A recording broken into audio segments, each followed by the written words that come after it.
The body of Dylan Rounds has been found. Brenner pleaded guilty to second-degree murder. The man convicted is a violent career criminal. Why was he roaming the streets free? There's a known criminal, a violent criminal, somebody that's been involved with attempted murder, living right here. With an active felony warrant for aggravated assault. Had they locked him up, could Dylan still be here? That's the question.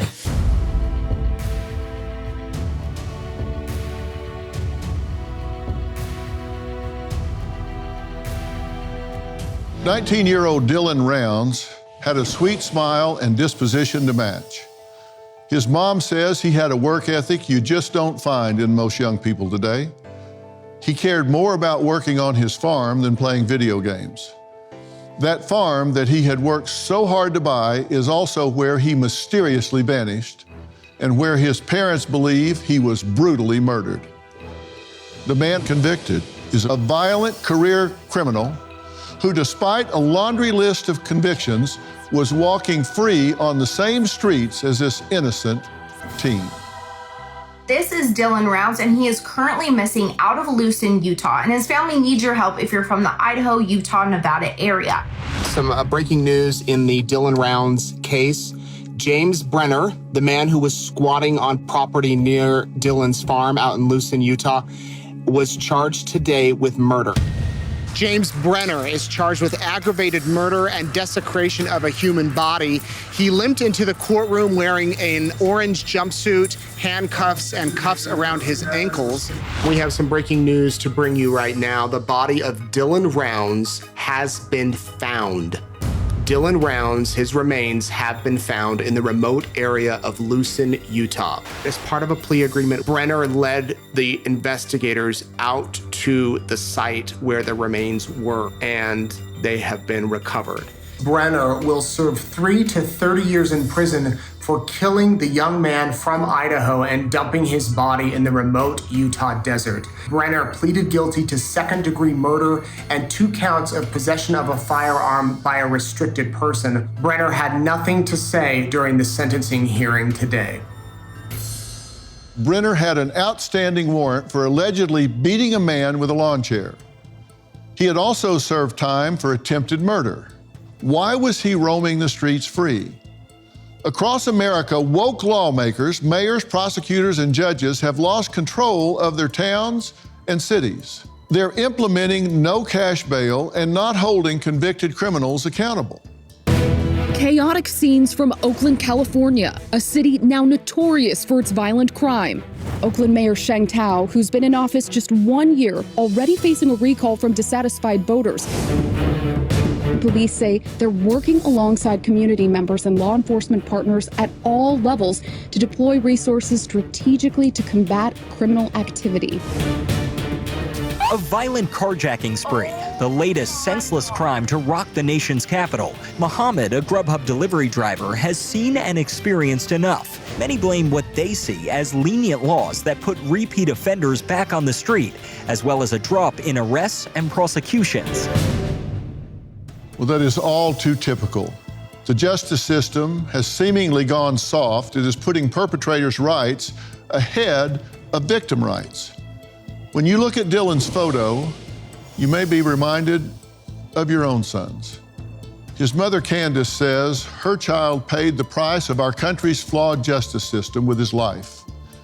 And all she has left of him is a pair of his blood-stained boots.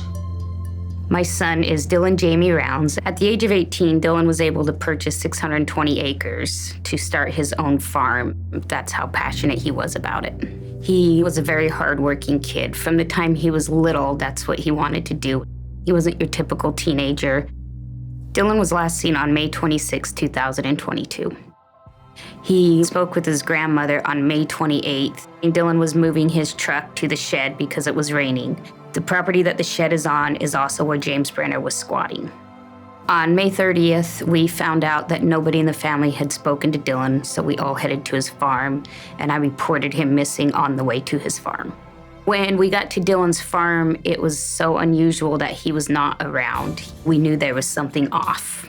It was the beginning of a nightmare immediately.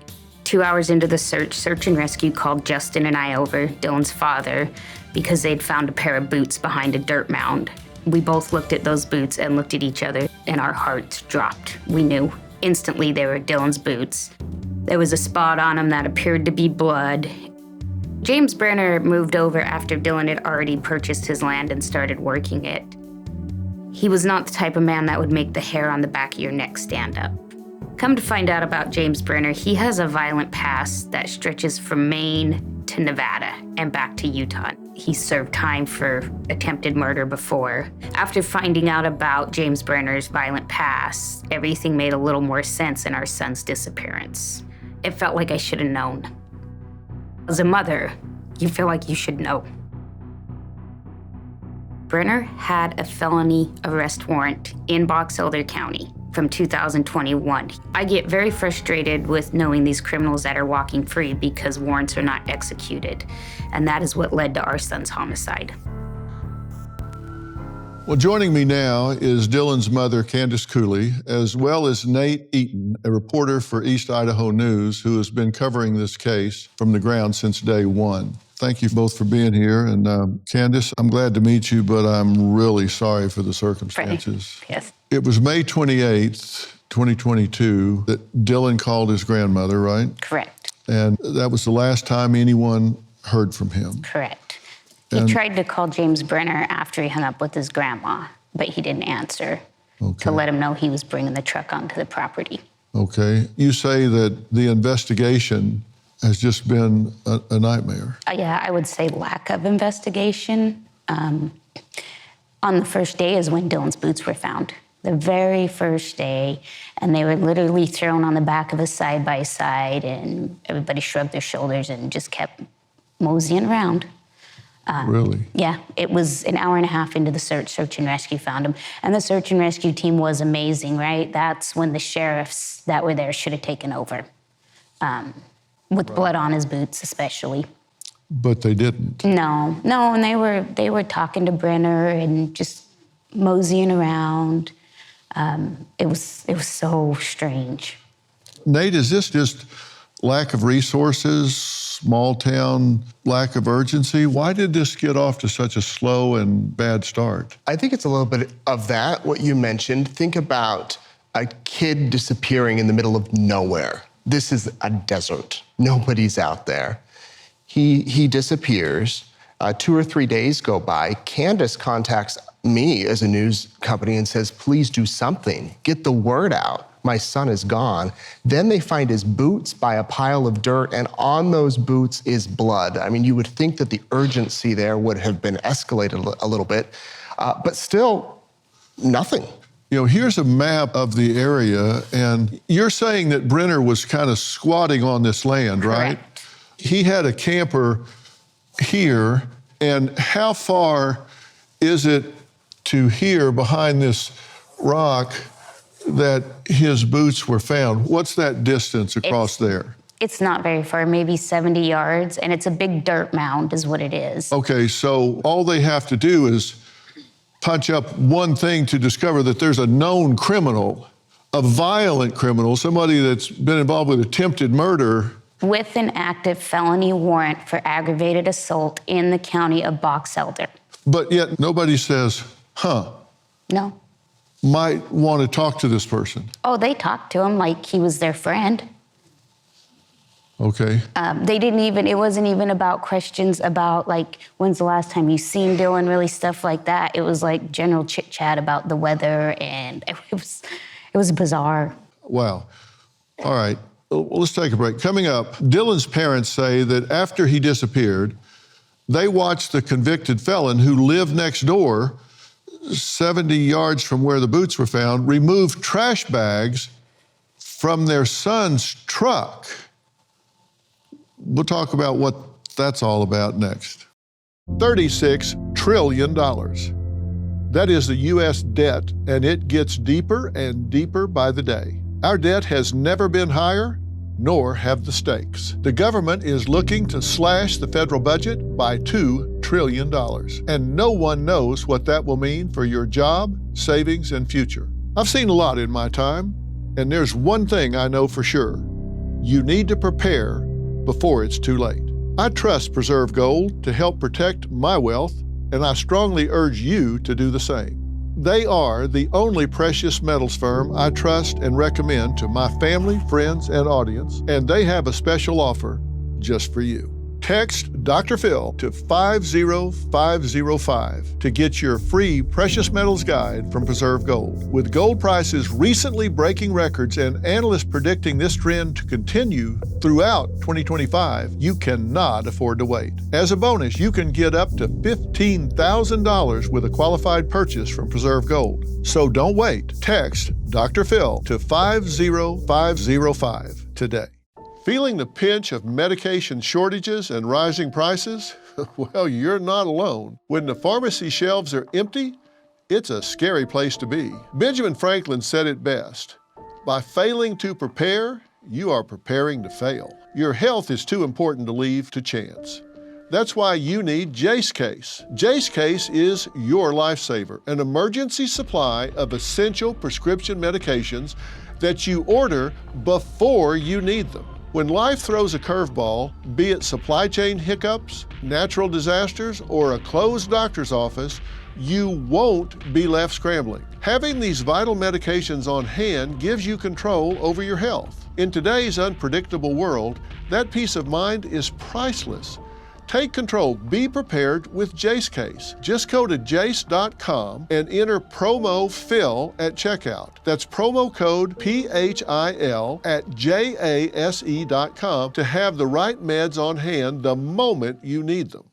Last night it was announced, it was filed that James Brenner, a man from North Dakota originally, is charged with 1 count of aggravated murder, a first-degree felony in Utah, and 1 count of abuse or desecration of a human body, a third-degree felony. On or about May 28th, 2022, the defendant did 1, intentionally or knowingly cause the death of another. James Brenner has a violent history. He has faced charges elsewhere. He's been in jail on a firearms violation because he's a convicted felon. Count 2, abuse or desecration of a human body, a third-degree felony that on or about May 28th, 2022, the defendant did intentionally and unlawfully disturb, move, remove, conceal, or destroy a dead human body or any part of it. Well, tonight, a man with a lengthy criminal history has been convicted with the murder of Utah teen Dylan Rounds. This is another sad example of why we need to be critical of progressive policies that allow repeat offenders to go free. Dylan's mom says the man not only slipped by law enforcement before Dylan's murder, but also right after. Candace, you saw him removing things from your son's truck, trash bags. From the shed that his truck was pulled in. June 2nd, James Brenner pulled Dylan's grain truck out of the shed and began removing items from the shed in garbage bags and putting them in the back of his own personal pickup, with law enforcement watching. And this was after Dylan had disappeared, Dr. Phil. This was several days after the fact. How was this not part of a crime scene? So nothing in this whole ordeal, nothing has ever been taped off a crime scene. Not when Dylan's gun came back, not when the key fob came back, not when the boots were found, not when the garbage was removed, never. And so the officer that was with me, he went up and he asked him, "What are you doing?" And he said, "I'm spring cleaning." Those pictures of that shed were after the supposed spring cleaning. He was cleaning evidence. He was spring cleaning someone else's shed? Yeah. So what are we looking at here? This is inside? That's the inside. That's after spring cleaning. So if you're going to spring clean, aren't you going to clean? That doesn't look very clean. He was taking out specific stuff. Brenner he was a pig. He never cleaned anything. That whole place was full of beer cans from him and garbage. Whatever he was taking out of that shed that day was specifically for a reason. And one of the things that you're upset about, that I'm upset about, Nate, you're furious about, because I've heard you speak about it, is he had open warrants at this time. And that's what we're talking about. We've got a system that has someone that has a violent history and he's out on the street, and the best predictor of future behavior is relevant past behavior, and he has a history of assault, attempted murder charges, but he's out walking around and nobody knows it. On June 3rd, as far back as 86, 2 counts of assault with intent to murder, possession of a deadly weapon. Now, the outcome of that arrest is unknown. Right. We can't find that out. About 6 weeks later, assault with intent to murder. Outcome of that arrest is unknown. Then we go to November 1st, maliciously injured and assault with intent to murder, rape, and rob, served 33 months in prison. So we do know the outcome of that one. So within a year, 1, 2, 3 different entries on his record, all alleging violence. And one, he serves 33 months in prison. Then we jump 2 years, violation of probation. So he's offended again. Outcome of that arrest, unknown. So that's in Maryland. Okay, now we go to North Dakota. June 16, 2002, DUI, pled guilty. June 15, 2011, assault misdemeanor, that got dismissed. March 20, 2017, failed to yield at an intersection, fugitive from justice, probation with malicious shooting. Outcome of arrest, unknown. February 20th, 21, aggravated assault, 3rd-degree felony, paid bail, released on outdated warrant. So that warrant was not a paid bail. He was arrested on that on February 11th, and they did release him on his own. He was back out on the property within hours. And they had it in April of 2021. The judge had amended it and said if you don't appear before such date at Box Elder, it goes to a non-bondable warrant. And so you have Box Elder who finally arrests him on June 11th, and then you have Box Elder court system who doesn't even read their own paperwork that says it's non-bondable and just immediately lets him out on his own recognizance to go back to the place where my son was murdered. And that was a year before Dylan disappeared. The warrant was issued. That's your tax dollars at work. Had they locked him up and put him behind bars on the non-bailable warrant, could Dylan still be here? That's the question. That is the question. Well, coming up, investigators retrieved Dylan's phone from the bottom of a pond. On it, they found a horrifying recording. We'll tell you what it was when we come back. I've had a lot of people text me. Just last night I was texting some people, and they're trying to help, and I think they are, but a lot of them out there don't want to talk to the police. You don't want to use all of your time to chase down all these rabbit holes. We have been a lot, and I will, but I'd like some help with law enforcement to look into when they hear some things, it seems like they just think it's nothing. That has been a problem. We have had some stuff that actually needed to be looked into that they've called into Box Elder and they don't get a response. We had no idea what to do or where to go. We've never done this before. Yeah, and we didn't have help from law enforcement. I mean, it's like we said, we are not exaggerating when we say they left us in the desert. The parents of Dylan Rounds have been desperate for answers since their son mysteriously vanished in 2022. But they do have a video recovered from his cell phone, and it reveals some very telling information about what may have happened to him. A digital forensic download of the phone was conducted and led to the discovery of a time-lapse video. The video showed defendant with bloodstains on his arms and shirt as he's cleaning a gun. So Dylan's phone recorded, according to this, James Brenner cleaning a gun, and Brenner had bloodstains on his arms and on his shirt. Was the phone purposely turned on? Did James Brenner turn it on? Did James Brenner not know it was turned on? Did Dylan somehow, before he died, turn the phone on and record a long video? I mean, that is a needle in a haystack type of evidence. Candace, have you seen that video? No. And you don't want to see that? No, I have no reason to. What is the impact it has on you at this point? Well, There's a couple ways I've looked at it.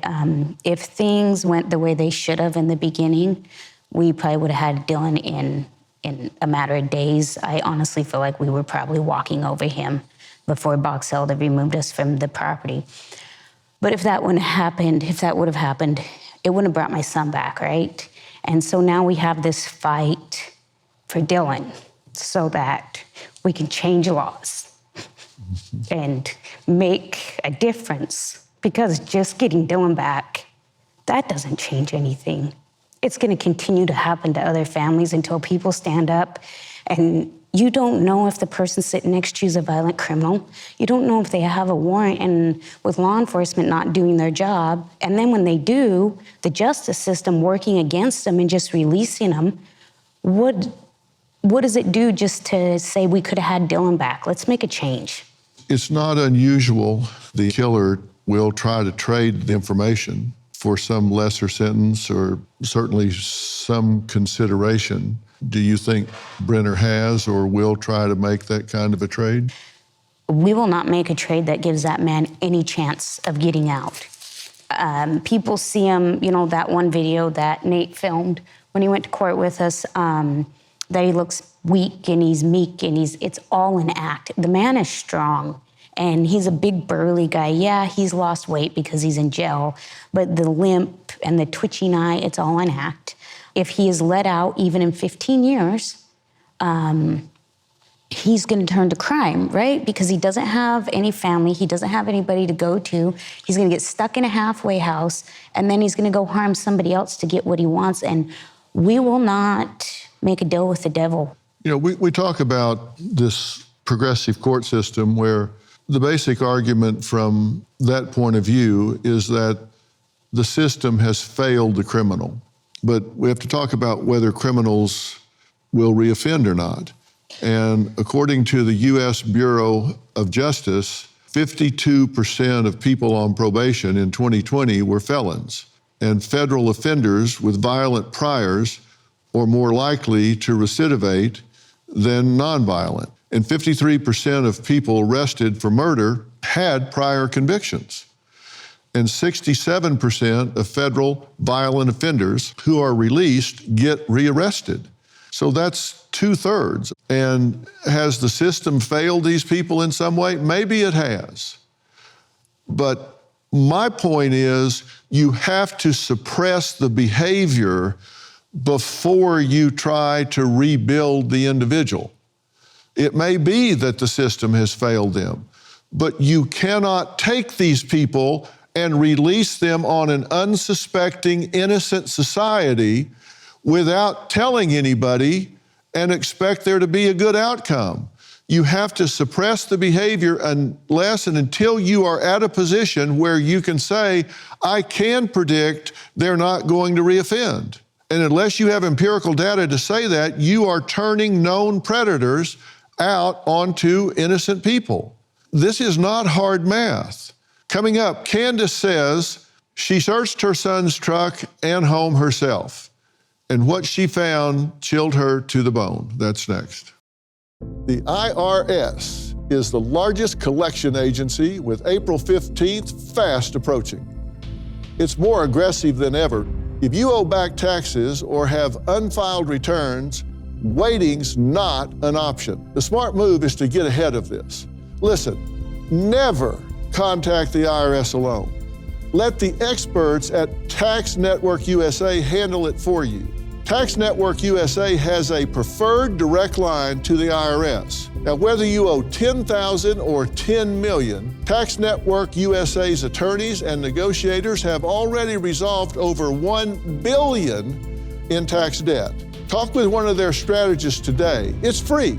Call 1-800-958-1000 or visit tnusa.com/Dr. Phil. That's tnusa.com/Dr. Phil. April 15th is just around the corner. Act now. On the first day of the search, we broke out the back window of Dylan's pickup to try to locate his guns. Neither of them were inside the pickup. From there, we searched the camper thoroughly, and there was no gun or key fob to Dylan's pickup.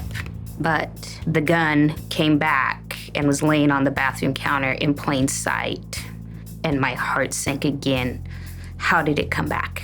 We knew whoever had harmed our son was out there searching with us, and it was so disturbing and eerie to look around at everybody and think, who was it? It began to feel like a game of Clue.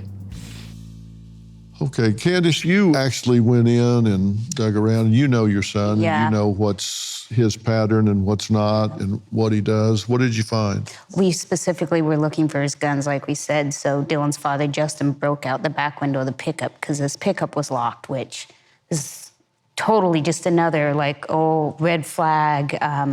Dylan never locked it, and his pistol was always right there next to him on the door, but his clip was always in the center console. Neither were there. So we went in the camper and searched everywhere. On his bathroom sink was his gun case. And, you know, you're just talking a little camper bathroom sink. So I opened it, I looked, medicine cabinet, we tear the whole thing apart, nothing. The next day we got sent down a rabbit hole and we all went to Montello. And that would have been Tuesday. On Wednesday, Dylan's little brother and best friend went into his camper and they called and said, do you want me to bring you Dylan's pistol? And I was like, what? Now, mind you, they did not know we were looking for it because they didn't enter until later. They had no clue we were looking for his guns. And it was laying right there by the gun case with the clip out of it on the bathroom counter. And Dylan never would have taken that out of his pickup, ever. So we bagged it up and it just, we were so distraught and we were, you know, no help, no guidance. And so we're all just kind of running through scenarios in our head, like who did this? We had a bunch of the locals out. So at that time it kind of spanned that, you know, there's 15, 20 locals out there helping us. It could be any of them. So Detective Blauer and I went out to Dylan's camper. We took pictures of where the gun was found. And then the next day we go out and we're in and out of Dylan's camper. We were just everywhere. We were desperate, right? Did we miss something? And the key fob to Dylan's pickup is sitting in the same exact place. And at that point, that just kind of confirmed everything to me. So somebody brought those items back. Mm-hmm. You're there, you looked in that spot, mm-hmm. and you don't miss a gun. No, especially when you're specifically looking for it. And like I said, then we have the proof from the sheriff's office because they took pictures the next day, key fobs in the same exact spot. The other interesting thing too, Dr. Phil, is this is out in the desert. It's dusty, but there had been a bunch of rain, so it was muddy. Dylan's truck was power washed. Yeah. It was completely clean except the wheel. 2 wheel wells. They missed 2 wheel wells when they cleaned it. And Dylan did not wash his pickup. In fact, my husband has a picture of his phone that my son sent that said, it was like October 2020. It said, first time I washed my pickup since I bought it, and he bought it like almost a year ago. I mean, completely just, and you could see the pressure washer marks. Yeah. And it was in 4-wheel drive, and his transfer case was broken. He cussed it all the time. He'd never put his pickup in 4-low, and he couldn't even got in where the seat was. His knees would have hit the dash. He couldn't even got in. So there, you know, it just, everything was just adding up. So that Sunday on June 5th, we were trying to figure out what to do. And so I texted the Box Elder detective and I said, hey, should we take Dylan's pickup home? What should we do? And I got told, you folks do what you need to do. And I still have that message on my phone to this day. That's what I was told. Coming up, the way we sentence criminals and deal with victims needs to change. Prison time needs to properly reflect the crime. Rehabilitation needs to be enforced upon release. We'll talk to a lawmaker and former judge about how to make that happen next. Box Elder County's investigation in the beginning was absolutely negligent and disorganized to the point that there really wasn't one. They just left us out there. All of Dylan's family was organizing everything. We were doing all the searching, all the interviewing. We just did it all. No evidence was gathered in Dylan's case until almost a month after his disappearance. It was just an absolute nightmare. Tonight, Dylan Round's mother, Candace Cooley, is a real-world example of why we need to stop prioritizing criminals over victims. The man convicted of his murder was a violent offender walking free and committing other crimes. We are living in a world where criminals And it's not in every venue, and it's not with every judge, it's not with every prosecutor, but too many are no longer being held to account. Joining the conversation now is Tyler Clancy from Utah House of Representatives, also a former police officer, and Early Norval Wiley, a former judge and the current DA of Kaufman County, Texas. Thank you both for being here. I really appreciate it. We're glad to be here. Thank you. You've been listening to everything that we're talking about here, and one of the things that I'm concerned about is the fact that we've got too many violent criminals on the street that have not been held to account for crimes that they have committed, and then they're reoffending before they're ever held to account for what they've done previously. What's our way out of this? You know, first we'd have to say to Dylan's mother that's here how sorry we are about what's happened in her family. It's awful. But what can we do about it is what you just said, is hold people accountable for the crimes that they've committed, educate the public, because that's going to be our jury panel. And so as we educate them and they talk about punishment, then they will know the sentences that are involved. If I looked at this case, because you provided the information, this offender I would consider him a violent offender. And in Texas, he had prior felonies. And so he's the type of offender you deserving as a habitual offender to get a serious sentence. But there was a gap in this, right? He was out. Or he would have been out again. And you know what? To build on what Candace has said, really, I think what we're looking at is the pendulum has swung pretty far in the other direction. We've got to a point in our society where when someone commits a crime, we look at the criminal and say, well, what are these different factors that played into it, and completely ignore the innocent public. Any criminal justice system that doesn't begin and end with keeping innocent people safe from repeat violent offenders is a failure. Well, there's no question about it. And one of the most fundamental principles in psychology is you don't reward bad behavior. Yes. You have to consequate what happens. I mean, if somebody does A, they need to be able to predict B. Not some of the time, but all the time. It starts with children. They need to understand, if I do A, I get B. I do C, I get D. I mean, that's those fundamental human behavior that you can imagine. And we don't seem to be able to figure that out in the justice system. You hit the nail on the head. You don't have to be a criminologist to figure out what those next steps are going to be. I've been there. I've arrested an individual who, it was a domestic violence situation. He fought the police. He goes to jail. Before we're done typing the report, where do you think he is? He's back at the house. You don't have to be an expert to understand these fundamentals of human behavior. All right, well, coming up, Tyler is going to tell us about his new bill to help victims just like Candace. That's next. These days, too many prosecutors and judges think they are being compassionate when they release repeat offenders. But who are they being compassionate for? What are they really doing in putting violent perpetrators back into the public sphere among an innocent and unsuspecting public? And I've said, look, maybe the system has failed these people. I get it. Maybe they have. Maybe they weren't protected when they were children. Maybe they needed some kind of training. Maybe they needed some kind of chance, and they didn't get it. I understand that, and that is a reasonable goal to change. But you need to change it in anticipation of what's going to happen. For those that are already there, you have to suppress and contain that behavior. Somebody that gets shot in the head, somebody that gets killed, raped, home invasion, whatever, they don't care that this person had a rough childhood. You need to change the childhood of the next group coming up. You need to give this person an opportunity to change their ways, but you don't do it while they are raping and killing children. You just don't allow, that's not how you fix this system. Now, Tyler says he's filed a House Bill number 308 to streamline the judicial process for crime victims. Talk about what you're doing.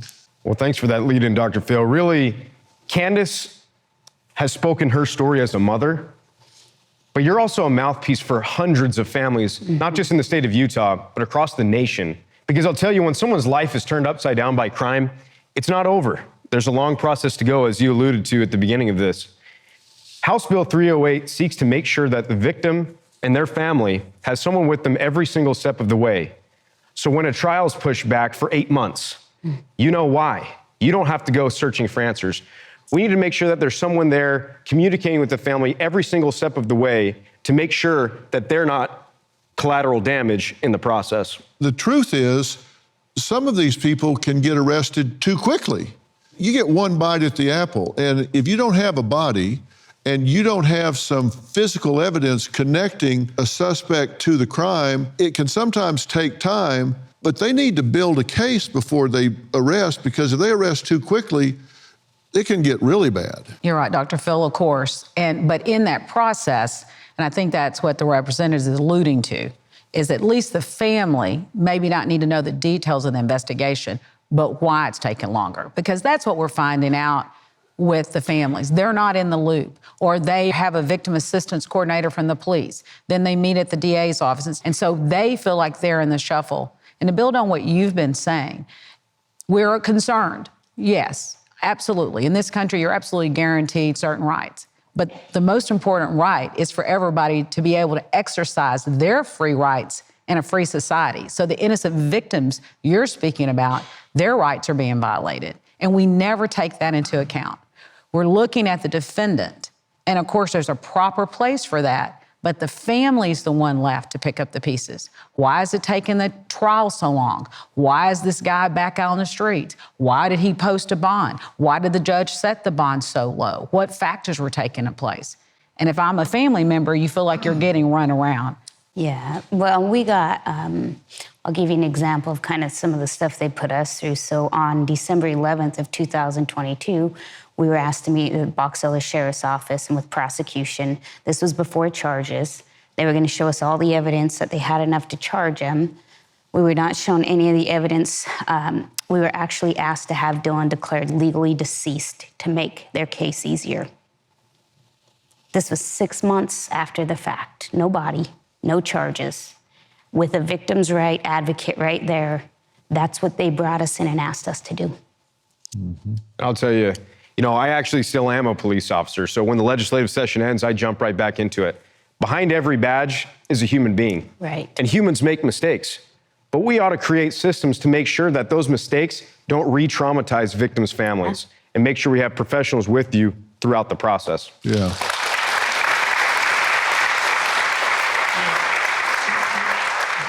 You see the result of this, and if you look at who's doing what in their jobs. As the crime rate in Oakland, California skyrockets, California Governor Gavin Newsom plans to deploy state attorneys to boost law enforcement capacity and is vowing to harshly prosecute suspects in violent crimes.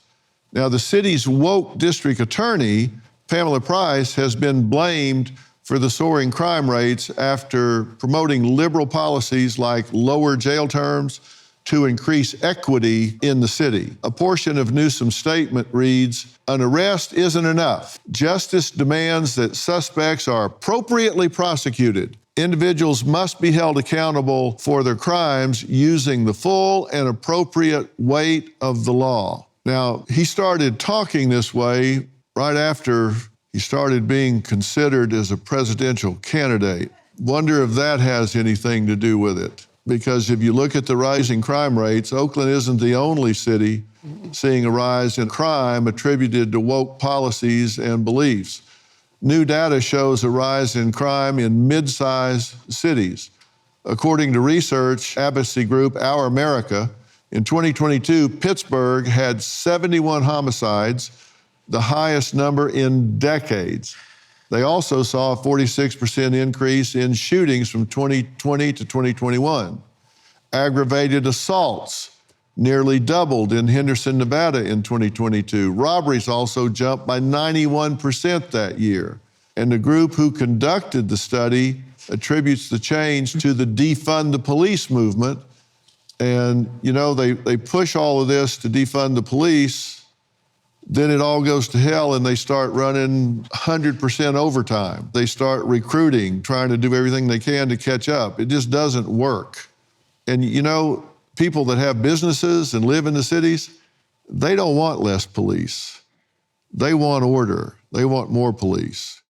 James Brenner has been convicted of the murder of Dylan Rounds. Dylan is the latest victim to have paid the ultimate price for the failure of our justice system, a system where career criminals are given weak sentences and are let free to reoffend. I talk about this in my book, We've Got Issues. You hear all of these people that are saying, look, we've got too much incarceration.